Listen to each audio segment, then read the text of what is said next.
Krásný den, vážení přátelé, opět vás vítám od dnešního vysílání. Dnešními tématy budou dvě věci, ke kterým se v podstatě vracím. Jedno se týká Tour de Stars Academy a vlastně AA-typ, o kterém jsme se zmiňovali už včera. A druhá věc se týká věci, která týká blízkých pozorování v České republice, protože na základě vysílání, které bylo několik dní zpátky, jste se mi ozvali a dali jste mi vlastně reference, že se něco dělo i v sousedních vesnicích. Tak pojďme na to.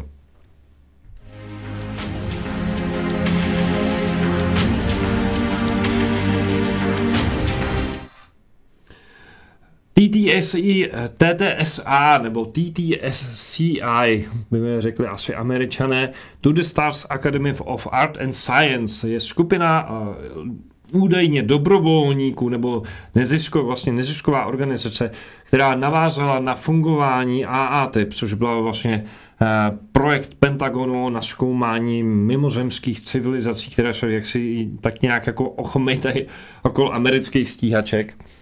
A to, co je zajímavé, že tahle skupina se dostala k fragmentům neznámého původu, fragmentům věcí, které v podstatě takovým, jako řekněme, laickým pohledem by bylo možné označit za mimozemské. To znamená, buď by se ještě, aby jsme byli trošku korektní, což je tady doktor Half Puthoff je členem této skupiny, označuje, že by to teoreticky mohlo být meteoritického původu, ale samozřejmě ta konvergence je právě k tomu, že ty věci pocházejí nejspíše z mimozemských lodí nebo z technologií, které patří mimozemšťanům. Ale pojďme po pořádku. Ten příběh, který vám si vlastně vyprávět, navazuje na reportáž, kterou zveřejnila v předchozím roce, na konci předchozího roku Fox News. Máme ji dokonce nahranou na našem YouTube kanálu s českýma titulkama. Omlouvám se za kvalitu, bylo to slepeno ve velké rychlosti, protože je to asi 3minutové video, kde Luis Elizondo vysvětluje, ano, my máme fragmenty materiálu z důvěryhodných zdrojů, a budeme je zkoumat. A protože už je to zhruba tak půl roku, co se o tom tak jako mluvilo, tak mě samozřejmě zajímá každý střípek, každá další informace, která by nám vnesla trošku více světla do toho, jak se ta situace vyvíjí. To znamená, ta otázka není o tom, jestli ty materiály vůbec existují. Oni jsou k dispozici, má je k dispozici tato skupina lidí, kteří sice říkají, že jsou dobrovolníci, ale když se podíváte na jejich profily na stránkách Tour de Stars Academy, tak skutečně je to velmi zajímavé, protože jsou to většinou právě bývalí agenti tajných služeb, lidé, kteří pracovali ve státním sektoru a mají prověrky na špionáž, kontrašpionáž.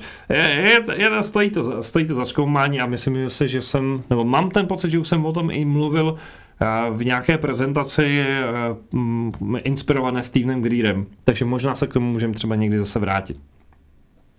Ale zpět teda konečně k tomu doktoru Halovi Puthoffovi, který je specialista na zpracování materiálu nebo analýzu materiálu a který vlastně k tomu tématu říká postup nebo vlastně vysvětluje, jakým způsobem ty materiály chtějí zkoumat, protože mají před sebou něco, co je, řekněme, neznámého původu, neví se, jakým způsobem s tím nakládat, kde se to vzalo, co by to mělo dělat, jaké by to mělo mít vlastnosti a v podstatě jako je třeba postupně vyloučit jako všechny jakoby vědecky známé alternativy. Jak je řečeno, mělo by jít o materiály neznámého vesmírného či spíše mimozemského původu nebo objektu.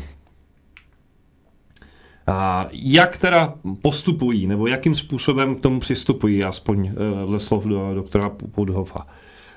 Jde o to, že potřebujeme vlastně prozkoumat fyzickou strukturu toho materiálu. Když se na to podíváte, tohle je autentická fotografie, jednoho z fragmentů. A sice jde o to zkoumat tu věc pod mikroskopem ve velkém rozlišení, to znamená podívat se vůbec, jakou to má strukturu, jakým způsobem je ten materiál vystavěný, zkoumat různé detaily, zkoumat, zda náhodou nejde o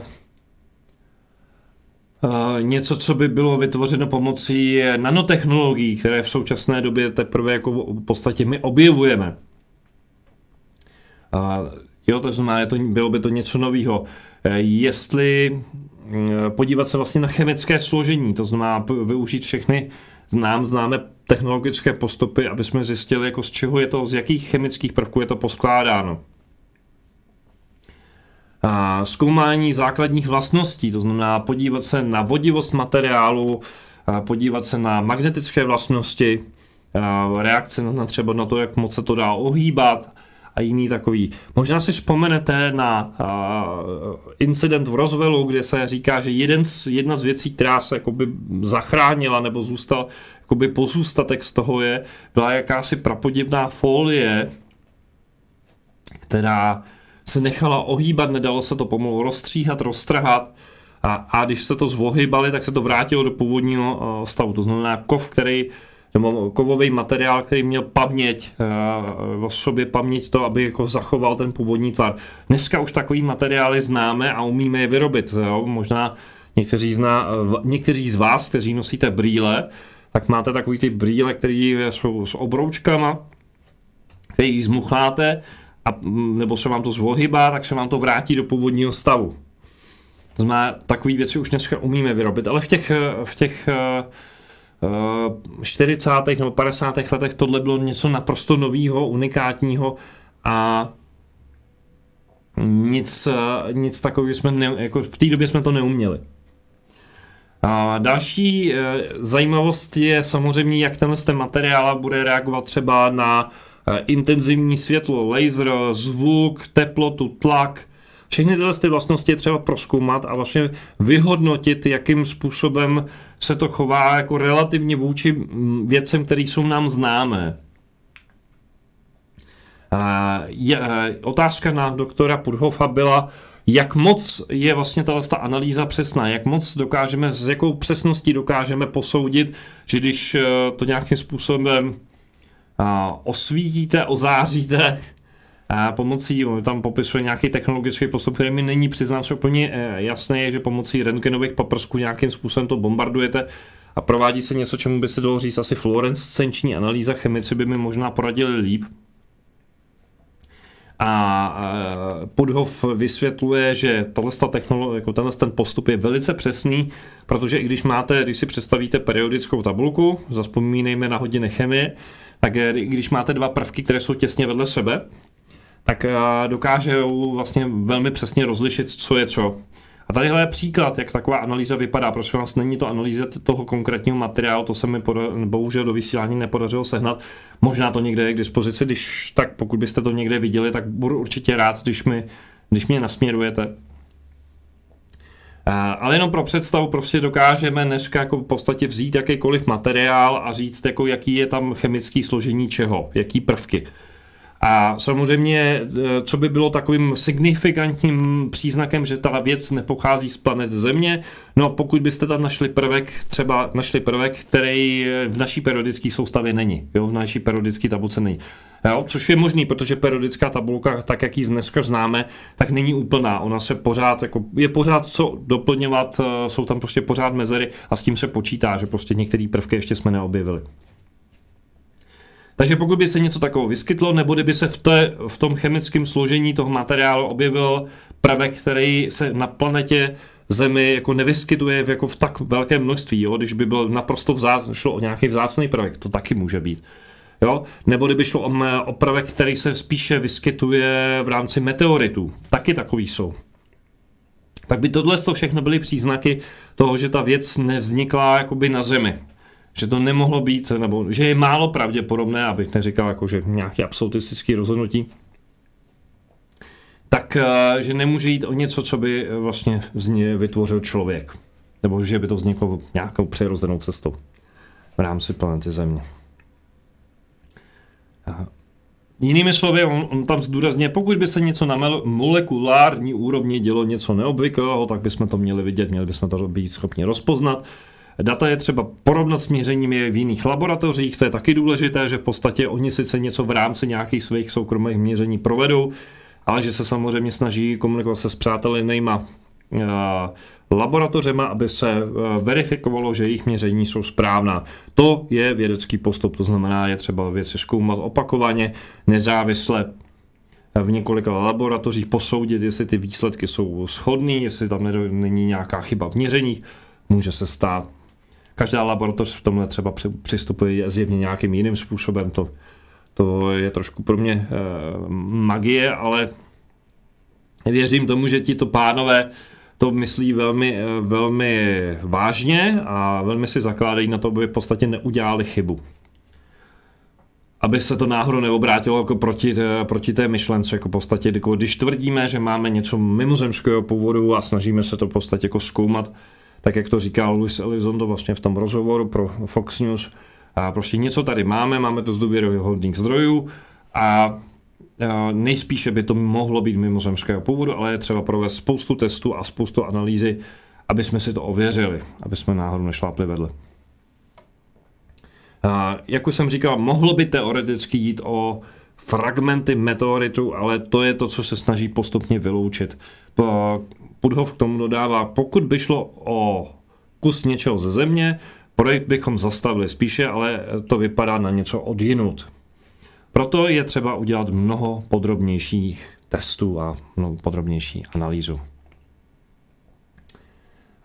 To, co vlastně oni se snaží zjistit, nebo vlastně provést, přijít na to, jestli ta věc, ta destička, ten kousek něčeho, jestli to bylo nějakým způsobem vyrobeno, jestli tam je nějaký záměr, jestli tam je vidět, že někdo si s tím dal tu práci a prostě to formoval. To znamená, jestli tam je nějaký příznaky inženýrství. Bylo to uměle vytvořeno. První analýzy ukazují, že jde o materiál složený z několika vrstev, které byly nějakým způsobem slepeny dohromady. Jak moc by bylo obtížné v našich podmínkách něco takového dát dohromady? Toť otázka. Prostě je to věc, která je vyrobena na úrovni mikrometrů, nebo spíše něco menšího až nanometrů. Což jsou velikosti, které jsou, řekněme, pro nás aktuálně hraniční. Je to jako zkoumat větve na stromu. Je třeba projít postupně všechny možnosti a vyloučit ty nesprávné. To znamená, představte si strom, rozvětvený strom, a teď každá ta větev představuje nějakou alternativu, jak by se k tomu dalo přistupovat, co by to mohlo znamenat a co máme před sebou. A je třeba vyloučit ty varianty, které, řekněme, jsou známé, vyloučit možnosti, které v podstatě už jsou nějak jako vědecky popsané a tím by to naznačovalo, že to je takzvaně známý objekt, něco, co na Zemi máme. A pokud najdeme nějakou větev, což to k tomu zdá se konverguje, tak větev, která je nám pro nás nová, tak v podstatě jsme takzvaně z našeho pohledu asi na dobré cestě. V každém kroku záleží na tom, co jsme udělali vlastně v tom předchozím. To znamená, proto je to velmi pomalý proces, protože oni si dávají záležet, jakože ano, provedli jsme nějaký výzkum, nějaká měření, jak to souvisí s tím, co jsme provedli předtím. A znova, a znova, a znova, a znova, a pořád ověřovat dokola. A je to velmi, pochopil jsem, že jsou velmi precizní a velmi jako podrobně si dávají záležet. Prostě protože těch kombinací je velké množství. Člověk, který to komentuje, tak ten pán to už taky asi z mých vysílání důvěrně znáte, George Knapp, investigativní žurnalista, jak by o sobě řekl, tak to komentuje slovy: materiál je uměle vyrobený kompozitní materiál, respektive on říká, kus je stvořen z několika vrstev menších než mikrometry. To je to, co jsem říkal, to znamená, že to tak opravdu maličký ty vrstvičky. No to možná, zkusím vám to trošku zvětšit, no je to i vidět na té fotografii, že to je, jako kdybyste měli sandwich. Jsou tam takový vrstvičky, tadyhle to vypadá, kdyby to někdo zkoušel nějakým způsobem namáhat nebo tavit. a je to spečený dohromady. A teď je otázka, co to jsou za vrstvy a prostě čemu to sloužilo a tak dále. Způsob zpracování není na Zemi znám a účel využití také ne. A vůbec jenom, to jsem trošku právě přehodil, to, co vlastně máme před sebou, tak ono se tomu říká metamateriály. To znamená, materiál je uměle vyrobený kompozitní materiál, to znamená vrstvený materiál, který je díky své vnitřní struktuře získává neobvyklé a nové elektrické a magnetické vlastnosti a také některé optické charakteristiky. Vodivost, magnetické vlastnosti, index lomu, to znamená, to je, když na to svítíte, tak jak se to světlo odráží, které se u běžných přírodních látek nevyskytují. Takže je to něco výjimečného a právě zkoumání je velmi zdlouhavé, uvidíme, kam to povede.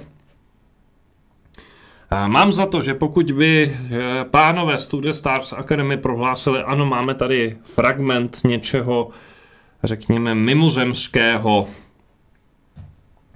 tak je to v podstatě jako ten chybějící důkaz o tom, že je tady nějaká intervence. Stejně tak, jako kdyby někdo řekl, hele, tady máme nezvratný důkaz o průletu nějaké mimozemské lodi, případně o blízkém setkání třetího druhu. Cokoliv takového. Tak. Louis Elizondo říká, že máme k dispozici velké množství vzorků, že toho je hodně. Dokonce jeden ze vzorků mám za to, že bude pocházet od této dámy, která se jmenuje Linda Moulton Howe a zabývá se teď různými záhadami. A je jedno video, nebo myslím, že v rámci Asian Alliance naříká, hele, držela jsem to spoustu let v trezoru a teď to jsem ochotná dát k dispozici na zkoumání. Takže uvidíme, kam se ta věc posune, protože zjevně materiálu mají dost, zjevně možností je spoustu a teď je jenom otázka času, kdy kdo první přijde a řekne, hele, máme tady něco neobvyklého, něco, co naznačuje, že to bylo skutečně odebráno z nějakého stroje, nebo z nějakého zařízení, které nebylo vyrobeno člověkem. Tak, držme jim palce a doufejme, že to poslouží dobré věci.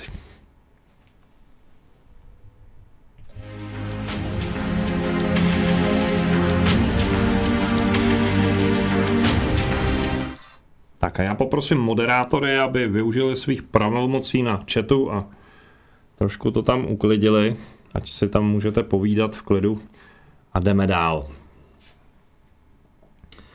Blízká setkání v České republice. Je to opět pár dní, co jsem vám tady povídal o Studejněvsi a incidentu, který byl medializován mainstreamem, kdy se nad Studejněvsi objevily ta zvláštní světýlka. A samozřejmě byla úvaha o tom, jestli to jsou Muskovy satelity, ale ono to mělo poněkud jiné charakteristické vlastnosti, takže já jsem spíš toho názoru, že šlo o něco jiného. V reakci na ten příspěvek jsem včera měl telefonát a bylo mi řečeno, že něco podobného se objevilo u Tuchlovic. Opět se nacházíme v okresu Kladno a Tuchlovice a Studejněves se od sebe nachází zhruba silniční čarou, nechci říkat vzdušnou čarou to bude asi o trošičku méně, 14 km. Tady máte vpravo schovanou mapu, takže tadyhle máme Tuchlovice a takhle nahoru Studejněves. A tadyhle doprava, kdybyste šli také Kladno, kdybyste se vydali dolů na jih, lehce na východ, tak se dostanete do Prahy. No a povídal jsem si s jednou bytostí, která mi popsala, že zhruba ve 20 hodin ve stejnou dobu Kdy se to odehrálo ve Studeně Vsi, tak viděla něco jako rotující kouli, svítící podobně jako hvězdy, ale mnohem jasnější. Z pozadí se vynořila další koule a pak další a pak další. V podstatě si to představte, že byste viděli jenom jeden světelný bod a pak se to postupně jakoby rozestoupilo a viděli jste, ona jich viděla 5 až 6. Napočítali zhruba 5 až 6. S tím, že až posléze vlastně z té reportáže, kterou jsme tady zveřejnili, tak se dozvěděla, že jich zjevně bylo až 8. Takže to může být způsobeno tím, že ty světla v podstatě byste měli, jako kdybyste je viděli jako čelem, to znamená, kdyby to letělo na vás. A ona tam popisuje, že ten celý úkaz trval zhruba 5 minut a že to letělo kamsi směrem na Prahu. Což mě velmi zaujalo, protože docela v tom původním sdělení ze Studeně Vsi, tak tam nebyly úplně časy, protože tam bylo řečeno, než jsme šli spát, to znamená večer, to je takový dost nepřesný. Tady to vypadá, že kolem 20. hodiny, když si paní šla zapálit cigaretku, tak říkala, to vím přesně, protože jsem si šla zapálit, ale není z toho jako úplně jasný ty časové relace. V každém případě v tomhle sektoru se co si děje, zvláštního budu rád, pokud byste náhodou byli třeba z nějaký sousední vesnice, tady jsou Malikovice, Ledce, Smečno, kdokoliv, kdo jste v téhle oblasti okolo Kladna, tak by mě zajímalo, jestli náhodou to neviděl ještě někdo další, pokud jste zrovna připojeni na vysílání, nebo pokud to uslyšíte tohleto vysílání ze záznamu, tak budu rád, když napíšete do komentářů, nebo se mi ozvete přímo na telefon, na pevnou linku. Tenhle případ je právě zajímavý tím, že to zkoumá, jako, že už to jako docela jako za to reaguje docela dost lidí. Jenom pro připomenutí vlastně v té Studeně Vsi dokonce zástupkyně města říkala, normálně už bych šla spát, ale ještě jsem v kuchyni něco dělala a v ložnici jsme ještě neměli zatažené elektrické žaluzie. Bylo mi divné, že je venku stále to hodně světla, ale nevěnovala jsem tomu zvláštní pozornost. Volala mi sousedka, která říká, prosím tě, máš něco nad barákem. Je to řetězec malých koulí a tak dál. Abych se opakoval. Takže jest co stále zkoumat. A jak mi tady někdo říkal, dávám námět na to, o čem by se mělo vysílat. Sledujme zprávy v české, moravské a slezské kotlině i na slovenské části. Přátelé, jsem pro, pište mi, dávejte reference, pokud se něco okolo vás děje, pokud vidíte nějaké mimozemšťany, pokud vidíte nějaká světla na obloze a není to zrovna Elon Musk, tak určitě pište do komentářů, případně do redakce. A když ty komentáře jsou možná asi ještě příhodnější, protože ty sleduju v reálném čase s těma e-mailama, se tam trošku roztrhl pytel. Čímž to vás jako nezrazuju. Pište, všecko sledujeme, všechno analyzujeme. A pokud to bude aspoň trochu možný a bude to dávat smysl, tak samozřejmě se tomu budeme v dalším vysílání věnovat. Takže děkuju za reference. Děkuju za zavolání.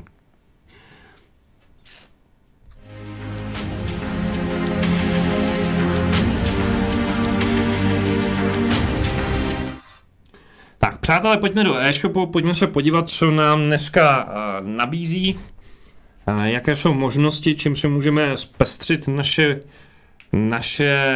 naši karanténu, naši meditaci, náš prostor pro uvnitřnění sebe sama.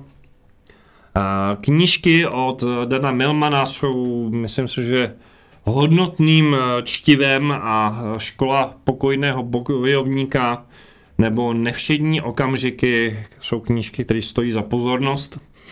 No a pokud chcete potěšit svoji partnerku nebo milé ženy, které nás pozorujete, díváte se chcete zkrášlit, tak určitě navštivte náš e-shop suené.cz e-shop.suené.cz a najdete tam šperky, krásné šperky ručně vyráběné.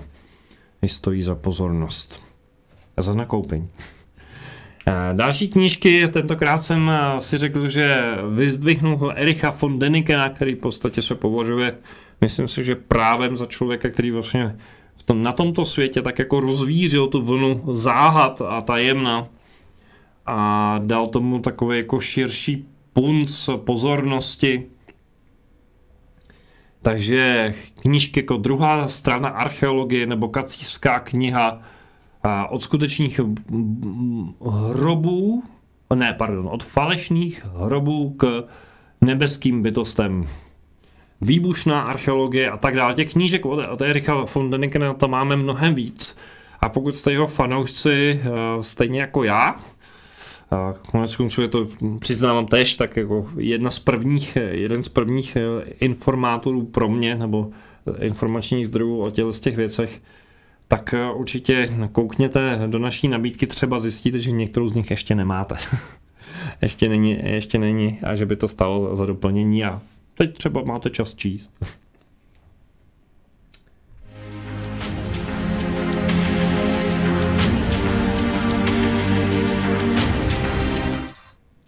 Jinak určitě děkuju všem, kteří nakupujete v našem e-shopu, protože tím pomáháte tomu, aby jsme tady mohli fungovat dál. Děkuju za finanční dary, které zasíláte.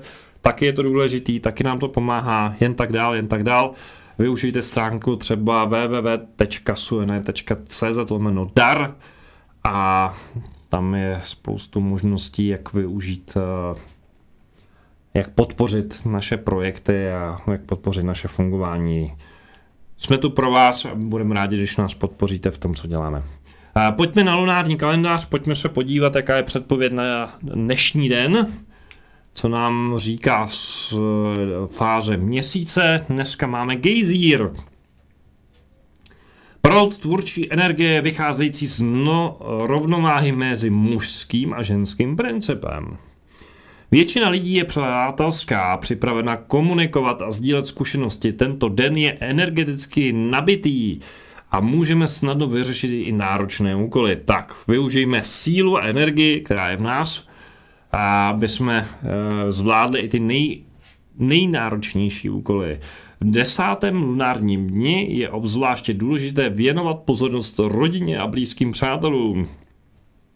Tak koneckonců máme možnost dneska někomu z blízkých přátel zavolat nebo aspoň napsat a ozvat se mu, ale říct, jo, že jsme tu spolu stále, i když se třeba nemůžeme teď tolik vídat, tak dát najevo svou lásku, pozornost, tak se to hodí.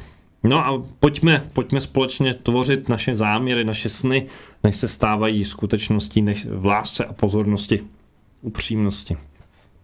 Takže gejzír energie, myslím si, že je to velmi po včerejším dni, po včerejších dnech, jsme tady měli Fénixe, kdy jsme tady měli Netopíra.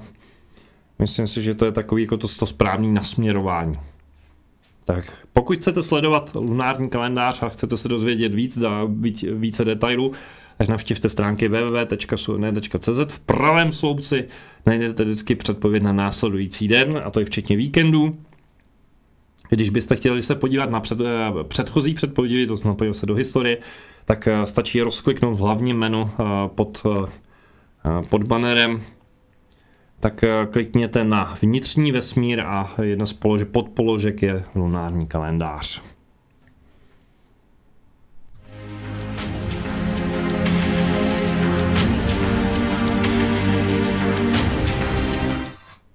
No a protože jsme se tady bavili o energii a Qigong je energie Qi, je ta životní síla, která proudí tady z těch spodních pater tam nahoru, tak vás opět zvu na setkání s naší kamarádkou, tanečnicí, jogovou cvičitelkou Alájou, alias divokou šárkou, která pro vás má dneska takové povídání, vlastně seznámení. Myslím, že tam je takové jako vůbec vysvětlení, o čem ten Qigong je a co vám to může dát. Tak pojďme si to spolu zacvičit. Ahoj, vyzkoušej si 10 minut Qigong, práce s energií. Doporučuji vyrazit ven do přírody, někam na louku a napojit se na Matku Zem. Pomocí spojení jednoduchých cviků, hlubokého dýchání do břicha a koncentrace mysli dovnitř na sebe si můžete dodávat sílu, zlepšovat imunitu nebo dokonce uzdravovat choroby, budete-li cvičit pravidelně. Do základního postavení se mírně rozkročíme na šíři boku, uvolníme se a pod rameny máme představu, jako bychom tam drželi vajíčka. Trup držím zpříjmeně, mírně podsazená pánev a dýchám do břicha. Moje mysl zaměřím na energie, které ve mně proudí, na uzemnění, na energii z nebe. A na začátek se rozdýcháme. Nádech při otevření, výdech při zavírání páteře.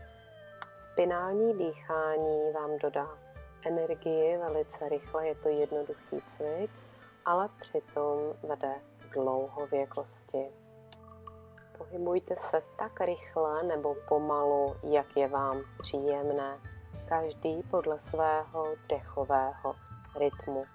Nádech, nabírám energii, výdech, zbalím se a vyprázdním všechen vzduch z plic. A potom ještě jeden hluboký nádech a výdech. A v přechodech mezi cviky si dopřejte uvolnění a sledujte to k energii. Dole v nohou jste úplně pevní, ale nahoře měkcí a volní. Jako byste byli strom. A tak se začněte otřásat jako strom na podzim. Využijte toho, že všichni savci jsou od přírody naprogramováni k tomu, aby otřásali stres, negativní emoce. Pokud to nebudete dělat pravidelně, emoce se můžou zablokovat ve vás a způsobovat nemoce. A tak se zatřes a dej do toho ještě všechno. A potom nakonec se jenom zastav a uvolni. A zkusíme protáhnout boční meridiány, dáme úklony do stran. Chytíme si ruku nad hlavou a pomalu se ukloníme do strany. Můžeme k tomu dole přidat i nohu, ale nemusíme. Zvětšuji pomalu rozsah pohybu doprava i doleva. Můžete si na jedné straně zůstat, anebo dynamicky s nádechem na prostředek, s výdechem do stran. Mírně uvolním ruce a přecházíme do klasické qigongové variace. Postupně zvedám pravou a levou ruku, jako bych hladila mraky. Ruka se pomalu zvedá, ve výši ramen jde do strany a potom velice pomalu klesá. Je to takový jemný, pomalý pohyb. Soustředím se na pevný základ nohou, ale uvolněné tělo. Zavřu si oči a mírně přenáším váhu zprava doleva.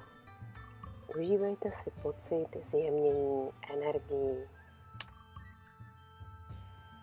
A nyní statická meditativní pozice, velký strom. Mírně rozkročené nohy, mírně podsazená pánev a cítíte hluboké zakořenění dolů do země. Hlava naopak, jako by byla zavěšená na stříbrné niti a něco, jako by ji vytahovalo nahoru k nebi. Ruce objímají neviditelný strom. Zhluboka dýcháme do břicha a cítíme, jak energie proudí ze shora do hrudního koše a ze spoda také do středu těla. A potom do rukou až do konečků prstů. A pak si jen zavřete oči, uvolněte tělo, uvolněte všechny myšlenky a nabírejte energii. A s výdechem jemný úsměv rozsvěcí celé vaše bytí. A s hlubokým výdechem uvolněte ruce dolů, mírným pohoupáním naciťte energie a vrátíme se k hlazení mraku. Někdy je dobré udělat si stejný cvik 2krát za sebou, akorát po druhé zvětšit rozsah nebo si jenom užít ten rozdíl, jaké je cvičit ten cvik na začátku a na konci. A tak znovu Hladím jednou a potom druhou rukou mraky před sebou, jako bych opisovala osmičky a pak zvětšuji rozsah. Nechám ruce pomalu opisovat velké osmičky okolo mého těla. Lidská aura miluje osmičky a tak si je dopřejte, jako byste tančili.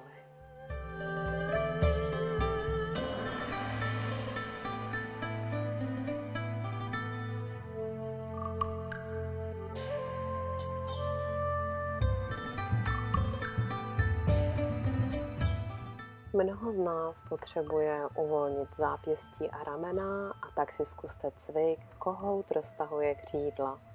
Propleteme ruce před sebou a začneme s nima kroutit, jděte s tím nahoru, dolů, užijte si pohyb. A potom vedeme pohyb lokty, děláme velké kruhy, střídavě napravo a nalevo. A tím krásně uvolňujeme ramena, ale zároveň otevíráme hrudní koš. Jakoby kohout roztahoval svá křídla. Užijte si krouživý pohyb loktu a ramen a na druhou stranu teď budeme dělat kroužky lokty po stranách těla, ale směrem dozadu. Zhluboka dýchej do břicha, uvolněný postoj a můžeš přidat přenášení váhy zprava doleva a uzavřít to nějakým volným tanečním pohybem. Kdykoliv dovolíte tělu, aby si dělalo, co chce, rozvíjíte jeho samoléčebné schopnosti. Potom si ty jemné energie pohlaďte, veďte je do břicha a uzavřete je diamantovou mudrou. Qigong má i dynamické cviky. Dýcháme s nádechem ruce nahoru a s výdechem ruce dolů. Je to taková energetická pumpa s nádechem boky dopředu, s výdechem boky dozadu. Nádech a ještě s nádechem se přední část těla otevírá, s výdechem se uzavírá. S nádechem nabírejte novou energii, výdech třeba i pusou. Dělejte to ve vašem dechovém rytmu, pomalu nebo rychle, tak, jak je vám příjemné. A nakonec opět výdech, položím ruce na břicho a uzavřu energii v dolním tantiému pomocí diamantové mudry. Nakonec si ještě dáme pozici vítěze. Dlaněma, jako bychom nabídali energii nebes a už přitahujeme do svého těla vše dobré, báječné, co potřebujeme, zdraví, hojnost, štěstí, lásku. Toto jednoduché gesto spouští produkci serotoninu, dopamínu a zásobujeme tělo těmi pozitivními hormony štěstí. Propleťte ruce na bříšku, závěrečné uzavření energie v dolním tantiému. Poděkujte si za krásné chvíle, které jste věnovali sobě a přeji vám, ať žijete s láskou a lehkostí. Staňte se tvůrci vašich životů. I love you, I love you.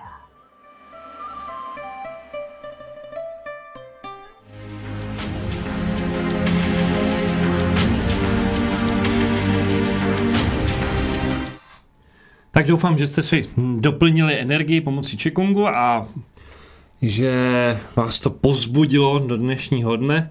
A než se rozloučíme, tak mi dovolte přece jenom výjimečně reagovat na jeden komentář tady v chatu. Někdo říká, proč by mimozemšťané, které cestují napříč světy, měli přiletět na naši planetu a tady havarovat. Přiznám se, že mě to taky vždycky tak jako zarazilo. Ale ono ta věc není tak jako černobílá, jak se může zdát. Jak popisuje Clifford Stone, těch havárií byly desítky, možná stovky. A nešlo vždy jenom o havárie, jako ve smyslu, že někdo přiletí do naší planetu a prostě se něco porouchá. Občas jsme tomu tak jako my lidé trošku pomohli a myšleno zejména armáda některé země, zejména tady je to samozřejmě v kontextu tom americkém.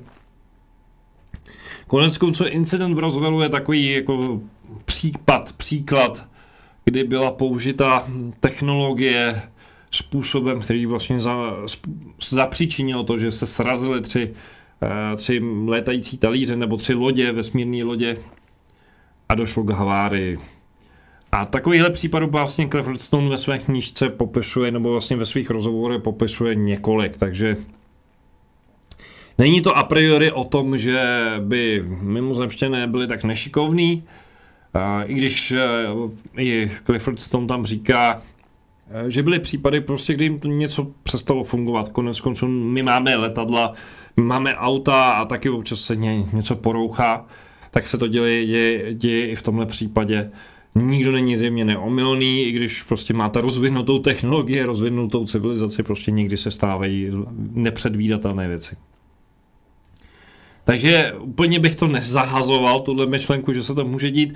Dalším zdrojem, potenciálním zdrojem z těch, řekněme, artefaktů, z těch fragmentů věcí, nemusí být a priori nějaké havárie, nebo něco jako ve smyslu, že by to někde bylo ukradeno. Ono se ukazuje, že vlastně ta historie, která je, bys třeba tady ty knížky, které vidíte za mnou, je bohatá na, řekněme, nejenom informační zdroje, ale právě ty artefakty. A že občas se podaří vykopat něco, co zjevně je pozůstatkem dávné civilizace, která tady byla před stovkami, spíše tisícilety. A civilizace, o které v podstatě toho moc nevíme, ale civilizace, která alespoň třeba podle Zachary Sitchina má právě ten původ v tom vesmíru, vys třeba Anunnaki. Takže to je jenom na vysvětlenou, že bych to úplně jako nezahazoval, a že ono to nějaká souvislost tam bude. A to je, bych řekl, asi pro dnešek všechno. Takže já vám moc děkuji za pozornost a budu se těšit zase zítra na viděnou a samozřejmě pište do komentářů, co vás zajímá, pište do komentářů, pokud něco uvidíte, pokud o něčem zase zaslechnete, že se něco kolem vás v našem československém prostředí děje a něco, co stojí za pozornost a zkoumání. Moc rád o tom budu referovat. Mějte se krásně a zase zítra na viděnou. Díky, že sledujete náš kanál Suene Universe. Budeme velmi rádi, když zůstanete s námi ve spojení. Dejte prosím našemu vysílání palec nahoru, klikněte na tlačítko odebírat a na zvoneček. Sdílejte nás prosím na sociálních sítích. Podpořte prosím naši práci trvalým příkazem na náš transparentní účet, alespoň 100 korun nebo 4 eura měsíčně. Navštivte naše stránky darujme.cz/Suene Universe a staňte se patrony některého z našich projektů. Svoji podporu můžete vyjádřit také tím, že nakoupíte zboží v našem e-shopu na adrese e-shop.suene.cz.